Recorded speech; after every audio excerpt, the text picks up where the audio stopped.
SIR শুনানি শেষ হয়েছে। আপনারা জানেন চলতি মাসের 28 তারিখে চূড়ান্ত তালিকা প্রকাশ হবে, কিন্তু বাদ যাবে কতজনের নাম সেটাই হচ্ছে সব থেকে বড় প্রশ্ন। 27 লক্ষের নথি ফের একবার যাচাই করতে নির্দেশ দিয়েছেন পর্যবেক্ষকরা, এমনটাই সূত্র মারফত খবর। আরও 50 লক্ষ ভোটারের ভাগ্য এখনো ইআরওদের হাতে রয়েছে। কমিশনের চাওয়া তথ্য না আসায় অমীমাংসিত রয়ে গিয়েছে 50 লক্ষের ভাগ্য, এমনটাই জানা যাচ্ছে। এই আরোদের ভুলে আপলোড হয়নি 1,14,000 নথি। এই লক্ষাধিক ভোটারের 60% অবৈধ বলে মনে করছে নির্বাচন কমিশন।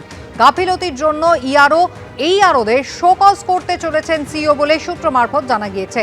বৈধ হয়েও যদি কেউ নথি আপলোড কারণ না হয়ে থাকে, সেক্ষেত্রে নির্বাচন কমিশনের পক্ষ থেকে বিএলওকে বাড়িতে পাঠানো হবে, যিনি ফর্ম 6 পূরণ করাবেন, এমনটাই সূত্র মারফত জানা গিয়েছে।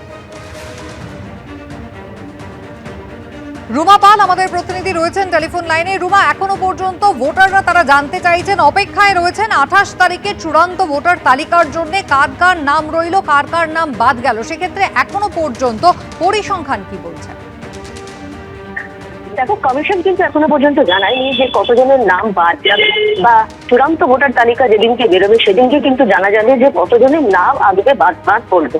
কিন্তু এখনো পর্যন্ত যা খবর, যেটা যে কমিশন সূত্রে খবর, যে 27 লক্ষ যেরকম ভোটার রয়েছে তাদের কিন্তু তথ্য যাচাই করার ক্ষেত্রে পর্যবেক্ষকরা আবারও জানতে পেরেছেন। অন্যদিকে জানিয়ে রাখি 50 লক্ষ এরকম ভোটার রয়েছে যাদের কিন্তু অমীমাংসিত অবস্থায় রয়েছে। ইআরওদের হাতে কিন্তু সেই ভোটারদের ভাগ্য নির্ধারণ এখনো বাকি রয়েছে। অন্যদিকে জানিয়ে রাখি 1,14,772 জন এরকম ভোটার রয়েছেন যাদের কিন্তু ডকুমেন্ট আপলোড হয়নি। আপলোডের সময়সীমা কিন্তু ইতিমধ্যে 14 তারিখ ফুরিয়ে গেছে। সেক্ষেত্রে এদের মধ্যে থেকে প্রায় অবৈধ বেশি সংখ্যায় রয়েছেন ডকুমেন্ট যাদের নেই, এরকমটা মনে করছে বা এরকমটাই তাদের নিশ্চিত কমিশন। তবে এটাও ঠিক, যারা 40% যদি এরকম ভোটার থাকে যাদের আপলোড হলো না, তাদের কি হবে? সেক্ষেত্রে এটাও ঠিক যে 28 তারিখ যখন চূড়ান্ত ভোটার তালিকা প্রকাশ পেয়ে যাচ্ছে, সেখানে কিন্তু আর এদের ক্ষেত্রে নাম তোলার কিন্তু ব্যবস্থা থাকছে না, বা তারা কিন্তু এই ভোটার লিস্টে তাদের নাম থাকছে না। তবে কমিশনের বক্তব্য তারপরও তাদের বিএলওদের সেখানে যাবেন এবং 6 নম্বর ফর্ম তারা ভরাবেন। কিন্তু এটাও ঠিক যে 28 ফেব্রুয়ারি যখনই ভোটার তালিকা প্রকাশ পেয়ে যাচ্ছে, তারপরে কিন্তু ভোটের দামামা বেড়ে যাচ্ছে এবং তারপরে ভোটের প্রস্তুতি একদম চূড়ান্ত পর্যায়ে থাকবে। সেক্ষেত্রে বৈধ কোনো ভোটার থাকলে তারা যে হয়রানির শিকার হবেন না, সেটা কিন্তু এখনো এই নিয়ে কিন্তু প্রশ্ন উঠছে। তবে এটাও ঠিক যে একেবারে চূড়ান্ত ভোটার তালিকা প্রকাশ পাওয়ার পরই বোঝা যাবে যে আদতে কতজনের নাম বাদ গেল। কতটা ভোটার তালিকায় যেমন 58 লক্ষের নাম বাদ গিয়েছিল, যেমন absentee voter, shifted voter, duplicate voter এবং যাদের মৃত ভোটারদের নাম সহকারে, সেক্ষেত্রে চূড়ান্ত ভোটার তালিকা প্রকাশের পরই জানা যাবে আদতে কতজনের নাম বাদ যাচ্ছে। রুমা, ধন্যবাদ।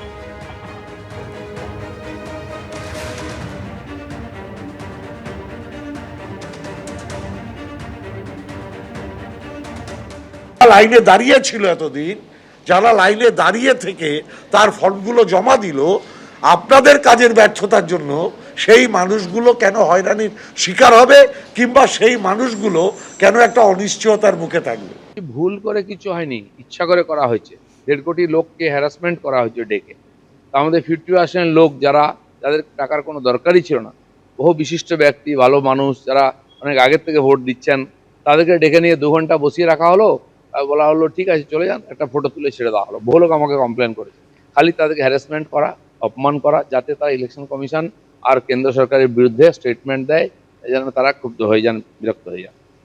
অভিষেক বন্দ্যোপাধ্যায় নিশানায় এবার রোল অবজারভার সি মুরুগান। বারবার মমতা বন্দ্যোপাধ্যায় অভিযোগ করেছেন নির্বাচন কমিশনের বিরুদ্ধে, তাকে হোয়াটসঅ্যাপ কমিশন বলে আক্রমণ শানিয়েছেন। আর এবার একেবারে অভিষেক বন্দ্যোপাধ্যায় হোয়াটসঅ্যাপ গ্রুপের স্ক্রিনশট শেয়ার করেছেন সোশ্যাল মিডিয়ায়। সুপ্রিম কোর্টের নির্দেশ উড়িয়ে দিয়ে হোয়াটসঅ্যাপে এখনও কমিশন নির্দেশ দিচ্ছে, এমনটাই অভিযোগ তিনি করেছেন। এখনও মাইক্রো অবজারভারকে C Murugan, special role observer, তিনি হোয়াটসঅ্যাপের মাধ্যমে নির্দেশ দিচ্ছেন, এমন অভিযোগে সরব হয়েছেন অভিষেক বন্দ্যোপাধ্যায়। বার্থ সার্টিফিকেট গ্রহণ করা নিয়ে হোয়াটসঅ্যাপে নির্দেশ দিচ্ছেন রোল অবজারভার। এভাবে সুপ্রিম কোর্টের নির্দেশ কি অমান্য করা যায়? হোয়াটসঅ্যাপ গ্রুপে স্ক্রিনশট পোস্ট করে প্রশ্ন তুলেছেন তৃণমূল সাংসদ।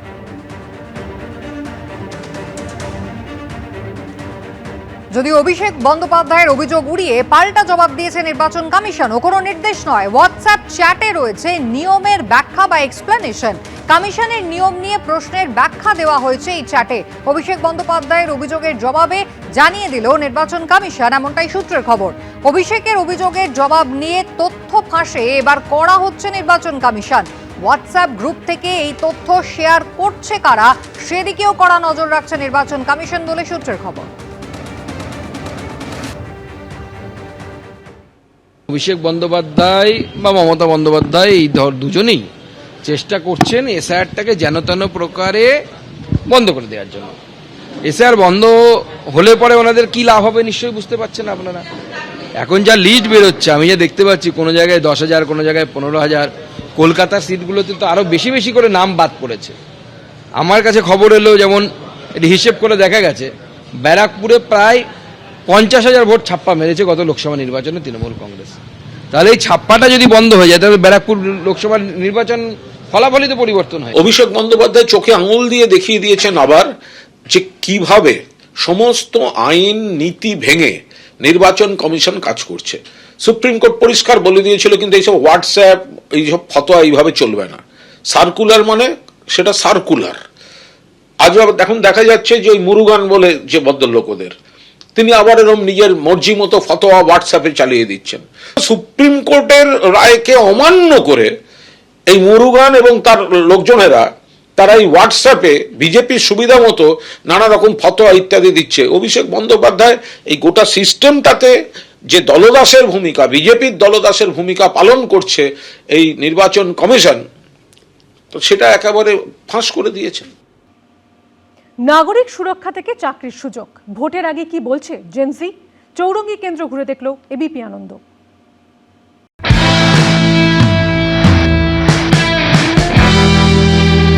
শুধু আশ্বাসে চিড়ে ভেজে কি তাই তাদের বিশ্বাস প্রতিশ্রুতি শ্রুতিমধুর হতেই পারে, তবে লিস্ট মাস্ট টেস্ট কিন্তু মাস্ট। জেনজির ভাবনা ঠিক এরকম।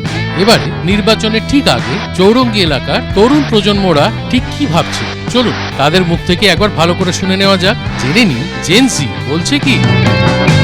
এখানে চাকরির সংস্থান কতটা? একদমই নেই, চাকরির কোনো রকম কোনো সম্ভাবনাই এই পশ্চিমবঙ্গ সরকারের আন্ডারে হবে না। এখন এখানে শিক্ষার কোনো যোগ্যতা নেই, কারিগর শিল্প কিছুই আসছে না। তো আমাদের যথারীতি কলেজ থেকে পাশ করার পর কোনো চাকরি বাকরিও কিছু আসছে না। অ্যাজ এ সাফারার বলতে পারি যে আমাদের কোম্পানি আসছেই না। কোম্পানি আসবে কোথা থেকে? কোম্পানি নেই। এই যে রাস্তাঘাট, এই যে ফুটপাত দিয়ে হাঁটতে পারেন নাকি ফুটপাত বেদখল চলে গেছে, কি মনে হয়? ফুটপাত দিয়ে আমরা হাঁটি, আমাদের কোনো অসুবিধা হয় না।